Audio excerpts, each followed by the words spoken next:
আসসালামু আলাইকুম ওয়া রাহমাতুল্লাহি ওয়া বারাকাতুহু। কেমন আছেন বেবাস? আশা করছি ভালো আছেন। আল্লাহ পাকের অশেষ করুণা দয়া আমি বেশ ভালো আছি বন্ধুরা।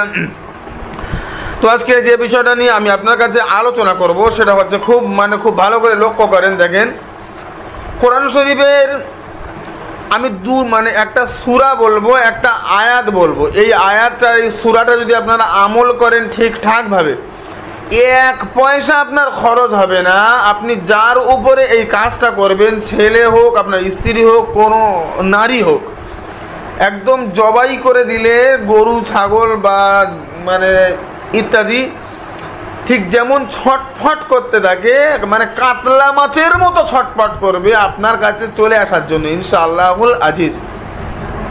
তো আল্লাহ পাক যদি রাজি থাকে, তার দয়া হয়, ইনশাআল্লাহ আমার আল্লাহ যদি চায়, অবশ্যই কাজটা 100% হবে। আপনাকে নিজস্বভাবে কাজটাকে করতে হবে। এবারে আসেন, আমি আপনার কাছে আলোচনা করব বা আলোচনা করতে চাইছি, সেটা হচ্ছে দেখেন, যখন পানি হবে, যখন আসমান থেকে পানি হবে বা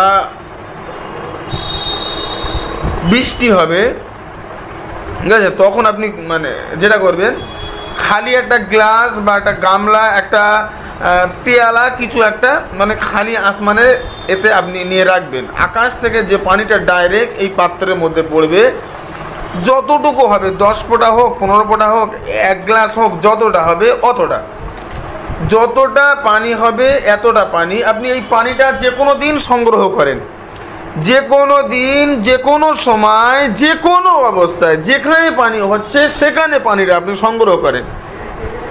এই পানিটা সংগ্রহ করার পরে একটা শিশিরের মধ্যে আপনি নিয়ে পানিটাকে রেখে দেন যত্ন করে। এবারে আসেন, অমাবস্যার দিন রাতের বেলা, যে কোনো অমাবস্যার দিন রাতের বেলা আপনি কাজটাকে শুরু করেন। সেটা যে কোনো দিন হোক, পাক সাফরত অবস্থায়, অজুরত অবস্থায় কাবার দিকে ফিরে কয়েকবার দরুদ ইব্রাহিম পাঠ করে নেন। এবারে এই যে আসমানের আকাশের পানির উপরে আপনি ফু দেন।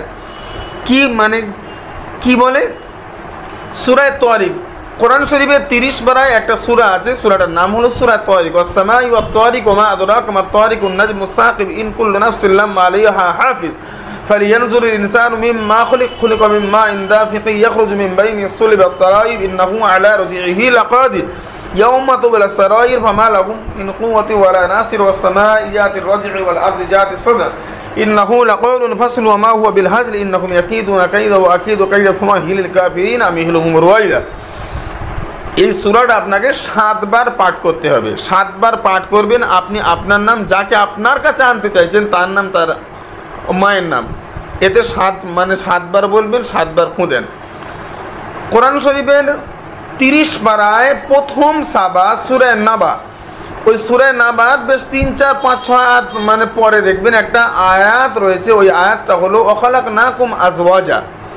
এই সূরা তারিকের পরে ওই আয়াতটা আপনি পাঠ করেন 21 বার। ওয়াখালাকনাকুম আজওয়াজা, নিশ্চয়ই আল্লাহ জোড়ায় জোড়ায় সৃষ্টি করেছেন। এই আয়াতটা আপনি 101 বার পাঠ করবেন, আর 101 বার এই পানির ওপরে আপনি ফু দেবেন। আপনার নাম নেবেন, যাকে করতে চাইছেন তার নাম, তার মায়ের নাম নেন।